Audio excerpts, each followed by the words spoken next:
আসসালামু আলাইকুম সম্মানিত কোয়েল খামারি ভাই ও বোনেরা, স্বাগত জানাচ্ছি আমার কৃষির নতুন আরও একটি ভিডিওতে। আজকের ভিডিওতে আমরা জানব কোয়েল পাখি 50 থেকে 60 দিন বয়স হয়ে যাওয়ার পরেও কেন ডিম দেয় না। এই বিষয়গুলো নিয়ে আজকের ভিডিওতে আমরা তুলে ধরব। তো চলুন শুরু করা যাক। কোয়েল পালনের ক্ষেত্রে আমাদের সবারই সবচেয়ে বড় একটা ভুল হলো আমরা কোয়েলকে সোনালি স্টেটার খাওয়ানোর বদলে লেয়ার 1 খাইয়ে থাকি। এটি থেকে সবাইকে সতর্ক থাকতে হবে।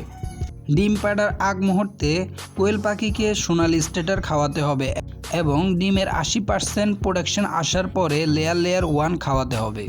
এর পাশাপাশি কোয়েলকে বেশি বেশি তরতাজা ঠান্ডা পানি খাওয়াতে হবে। সব সময়ই সোনালি স্টেটার ভালো কোম্পানির খাওয়ানোর চেষ্টা করবেন। এর পাশাপাশি ক্যালসিয়াম, ইসেল, জিঙ্ক এই 3টি ওষুধ প্রতিদিনই খাওয়াতে হবে।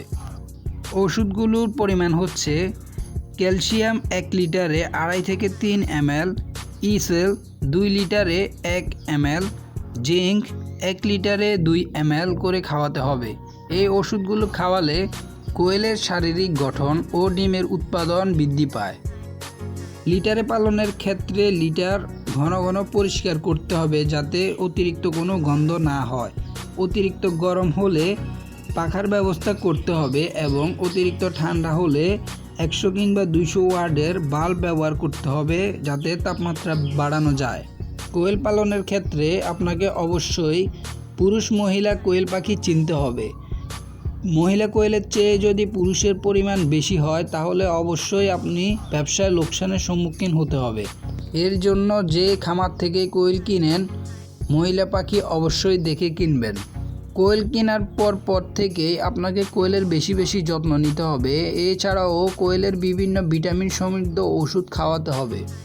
এইসব ওষুধ নিয়ে আমাদের চ্যানেলে আরও একটি ভিডিও আছে, সেই ভিডিওটিও দেখতে পারেন। আজকের ভিডিওটি এ পর্যন্তই। পরবর্তী ভিডিও আসা পর্যন্ত সবাই ভালো থাকুন, সুস্থ থাকুন এবং আমার কৃষির সাথেই থাকুন। যদি ভিডিওটি ভালো লেগে থাকে অবশ্যই আমাদের চ্যানেলটিকে লাইক, কমেন্ট এবং শেয়ার করে সাথে থাকবেন। ধন্যবাদ।